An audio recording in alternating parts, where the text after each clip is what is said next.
Hello, it's Birdy again. So, 1997, I'm in Italy. I remember telling you about my great aunts.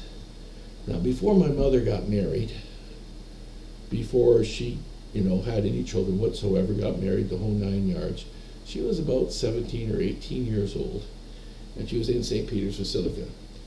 And a whole bunch of doves were around her, like she said, hundreds.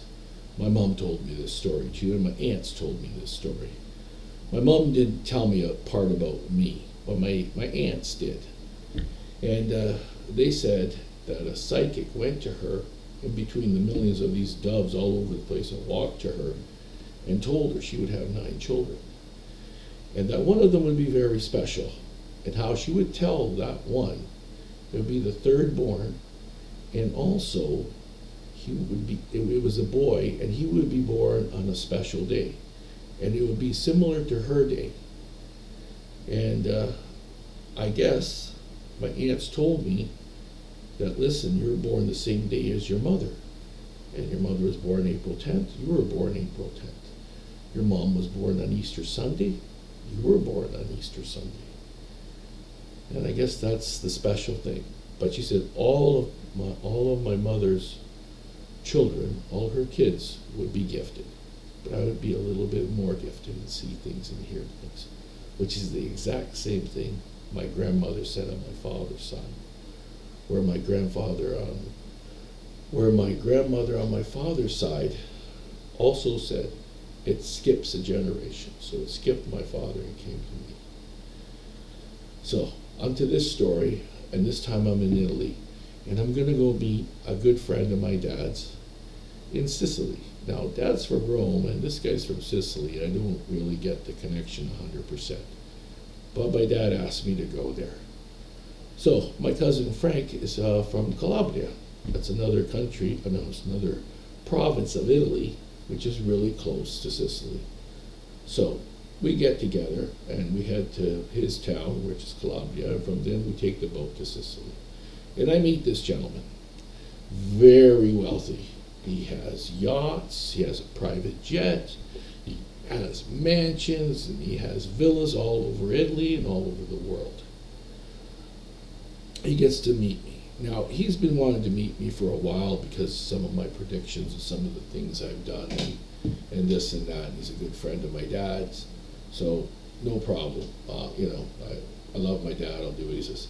I was thinking maybe he just wanted to have me killed, go to Sicily, Sometimes you think your father really doesn't like you sometimes because he's trying to teach you things and you rebel, blah, blah, blah. That's a son-father issue, but I loved my dad. And he loved me too. Those are just stupid, paranoid situations where you think your dad's going to kill you, which is ridiculous. But anyway, I was a young man, and he was in his, he's older than my dad. He was like my grandpa age. And I don't know, 80s or 90s. But he was a very virile person. He was moving around, in fit, in the whole 9 yards. So, we were going to go to Rome. He had a business meeting to go to Rome, and we're going to take the jet.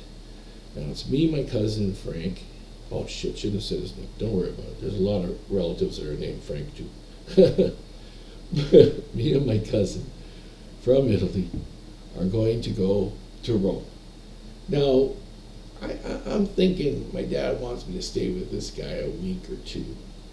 And so I get these voices and images and everything saying, tell the guy you want to go on the yacht and you want to go because you want to bring a few pretty girls.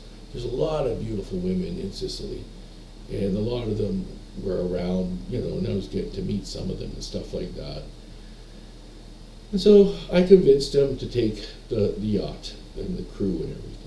So he goes, I'm going to give the staff the week off, and we'll take off early, and we'll spend a few days on the ocean and this and that. And it takes about 2 days anyway going to Rome, if you take your time. So we'll take our time, and maybe we'll stop along one of the ports or something.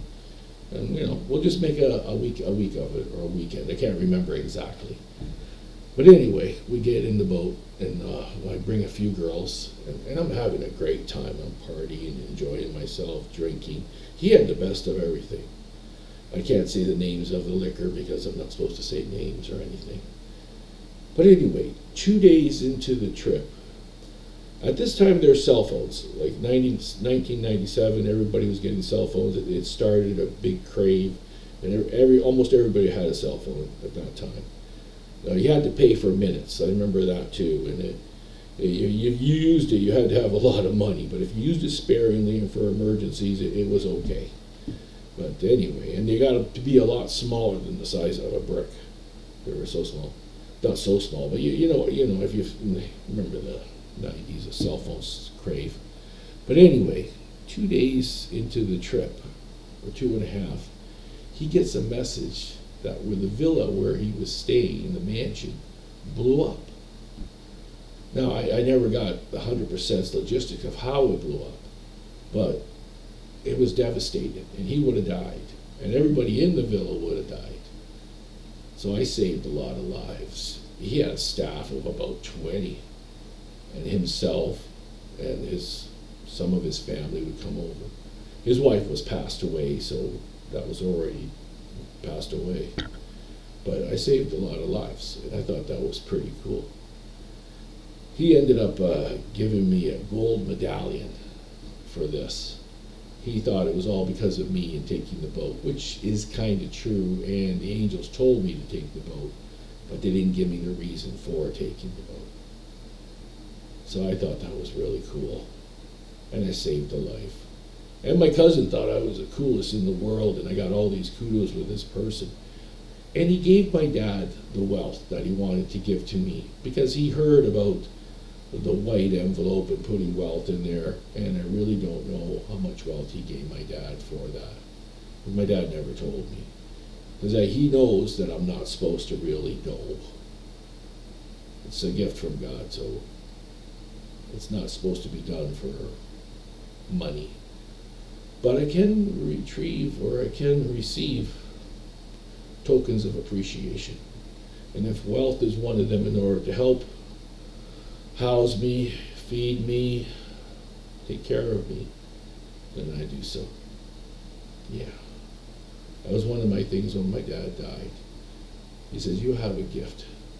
Use your gift, and don't worry about anything else, wealth or how it is or what it is. Just do it to the best of your ability. Because he was always against me doing readings or using my gifts, as he was scared that I would be put away in the sane asylum. I said, Dad, that's already happened, and I passed. That's it. I'll talk to you later. It's Birdy.